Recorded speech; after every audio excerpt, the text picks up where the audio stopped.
Uma vez eu fugi de casa com o meu próprio primo. Foi assim, o meu pai tinha me prometido que se eu reprovasse de ano, ele ia me dar uma coça. E aí quando a professora me disse que agora nem se eu tirasse a nota máxima naquela última prova, eu não passaria, eu fiquei louca, eu desesperei. E o Michel, meu primo, só fugiu junto comigo porque naquela época ele era o meu melhor amigo. Nós éramos unha e carne só por causa disso, não tinha nada demais. Além do que, éramos duas crianças. Eu tinha 12 anos e ele só tinha 13. Passamos a noite perambulando, sabe? Até que a nossa família encontrou a gente. Quando eu cheguei em casa, que meu pai me viu, ele já veio logo com aquele jeitão dele, querendo saber por que eu fiz aquilo, aquela palhaçada. E eu contei que eu fugi de casa por medo dele, né? Que ele tinha me prometido uma coça e a professora disse que eu não ia passar de ano. Só que meu pai, ele não acreditou. Na cabeça dele, eu fugi de casa para ficar com o meu primo. E o pior, ele queria porque queria que eu assumisse isso quando não existia nada. E o pai não é isso, só que ele não acreditava e falou isso para todo mundo, para nossa família, falou para a mãe do Michel, minha tia, que eu e o Michel tava de rolo, que a gente fugiu de casa para ficar junto. E aí a minha tia veio me encher o saco, falando assim que o filho dela era uma criança, que eu era uma péssima influência, que ela não queria eu mais junto com ele, blá blá blá. E no meio disso tudo, eu e Michel tentando explicar que não tinha nada a ver, que a gente era amigo, só que ninguém escutava. Toda a família só sabia brigar, gritar, então a gente acabou deixando pra lá, porque duas crianças tentando debater com esse tanto de adulto era inútil.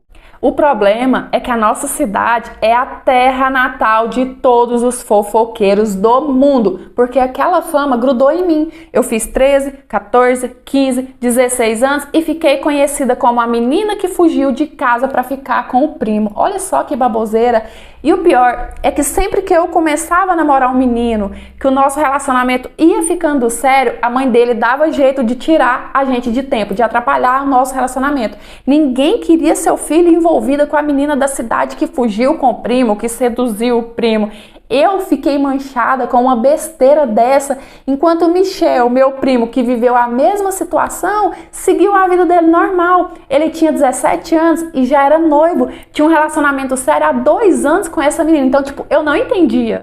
Só que também eu cheguei num ponto que eu cansei, falei, quer saber? Eu também agora não vou saber mais de namorado, não quero saber de encontrar alguém, vou me dedicar aos meus estudos, ao meu futuro, né? É o melhor que eu posso fazer pra mim mesma. E nessa época, eu comecei a maratonar uma série que a personagem principal, a mulher, tinha o cabelo mega curto, tipo de Joãozinho mesmo, sabe? E eu fiquei apaixonada, sendo que eu, a vida inteira, tive os meus cabelos longos, eu sempre fui apaixonada em cabelo comprido. Nessa época mesmo que isso aconteceu, o meu cabelo tava batendo para baixo do bumbum, mas aquele corte me apaixonou de uma forma que eu fui lá, cortei meu cabelo. Mas tão curto que eu cheguei a fazer o pezinho. Quando eu cheguei em casa, que o meu pai e a minha mãe me viu com o cabelo daquela forma, meu Deus, começou um novo capítulo na minha família. Que fulana virou lésbica, que só porque rapaz nenhum quer namorar ela, agora ela decidiu se relacionar com mulher, sendo que isso nunca existiu, sabe? E a minha família, a maioria são evangélicos, e evangélicos daqueles mais, abre aspas, cri-cri. Não tô falando da religião, não tô falando no geral, sabe? Eu tô relatando da forma que é a minha família. Então, para eles, era um absurdo que eu fosse lésbica. Lembrando que eu não era, sabe? Mas por causa do meu cabelo, todo mundo julgava assim. E era um costume na minha família, ninguém ouve ninguém. Eles tiravam a própria conclusão deles e ponto final. E aí só se falava nisso, uma confusão, ninguém aceitava. No meio disso tudo, meu pai e a minha mãe começou a encher meu saco para eu ir para a igreja com eles. Eu acho que isso era meio que uma forma de me fazer voltar ao normal, né? Como eles mesmos diziam.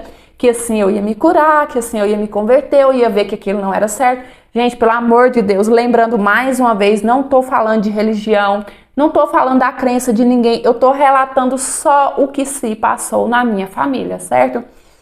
E aí, eu comecei a ver em toda essa situação uma oportunidade para me vingar do meu pai. Eu sei que isso não é certo, mas eu tava chateada, sabe? O meu pai estragou anos da minha vida por uma bobagem, ele bem que mereceu. Aí um dia mas a minha mãe enchendo meu saco, vamos na igreja? Eu falei, não, tá bom, vamos. Arrumei e fui. Chegando lá, o meu pai tinha costume de, antes de entrar para a igreja, ficar na porta conversando com os irmãos lá, que era mais chegado dele. Nisso eles estavam a rodinha lá conversando e eu, gente, sem mais nem menos, sem ninguém perguntar, cheguei nos irmãos e falei assim: então, vocês sabiam que eu tô aqui hoje só porque o meu pai não me aceita? E eles olharam um pro outro assim e falaram assim: uai, não te aceita por quê? Eu falei: ué, só porque eu sou lésbica. Gente, o meu pai ficou roxo. Eu achei que o meu pai fosse infartar ali mesmo. Eu assumindo com a minha própria boca, que era uma coisa que eu nunca tinha feito, que eu era lésbica, e ainda na frente dos irmãos dele, que ele tanto prezava, pro meu pai eu acho que aquilo ali foi a morte, sabe? Meu pai, aquele dia, mal esperou o final do culto para poder ir embora. Eu acho que ele só não foi antes de sem graça mesmo dos irmãos. Aquele dia, chegando em casa, ele não falou uma palavra comigo. Eu também não procurei ele. A gente ficou um ano sem conversar um com o outro. Eu também não fui atrás, sabe? Eu não me orgulho disso, eu sei que não foi certo, mas cabeça dura foi ele. E foi o meu pai sozinho que começou a conversar comigo quando eu assumi um relacionamento sério com o Flavinho. Porque aí ele viu, né, que eu nunca fui lésbica, que eu fiz aquilo só para poder passar vergonha nele. E a gente foi voltando a conversar. Então, assim, eu sei que isso não é certo, eu não tô incentivando ninguém, não tô apoiando. Hoje eu sou madura, eu sou adulta, eu sei que isso não se faz nem com o pior inimigo, muito menos com o pai.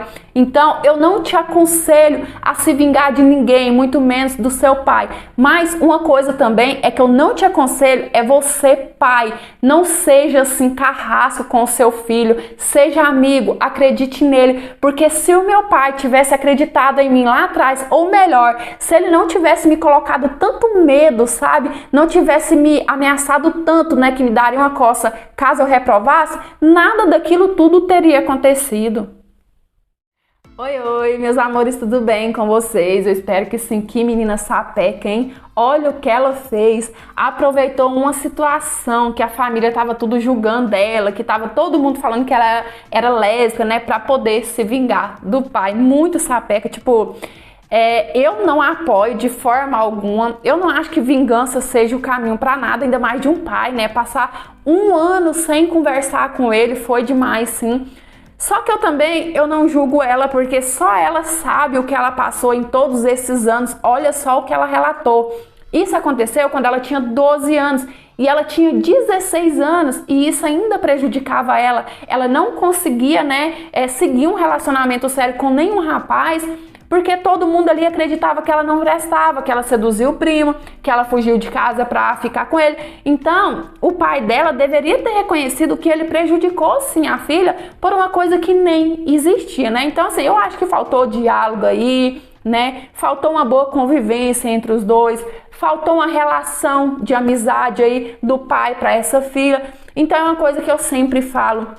Eu deixo muita lição aqui sobre isso. Seja amigo dos seus filhos, porque assim ele sempre vai sentir confiança de conversar com você, de te contar a verdade do que está acontecendo na vida dele.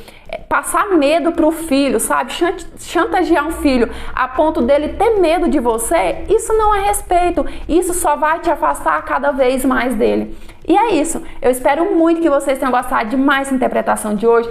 Deixe seu joinha que é muito importante pro crescimento do canal. Se inscreva, ativa o sininho de notificação para o YouTube te avisar quando eu postar história nova.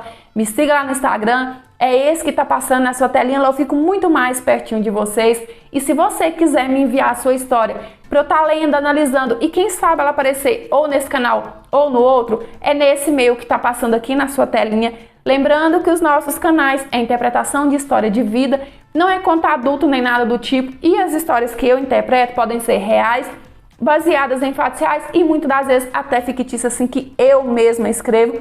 Eu gosto sempre de deixar isso claro, porque a minha intenção não é enganar ninguém, a minha intenção é trazer entretenimento para vocês, uma troca de experiência e muitas histórias deixam assim uma lição de vida no final, tá certo? E é isso, um beijão, fiquem com Deus, fiquem em paz, até os próximos, tchau, fui!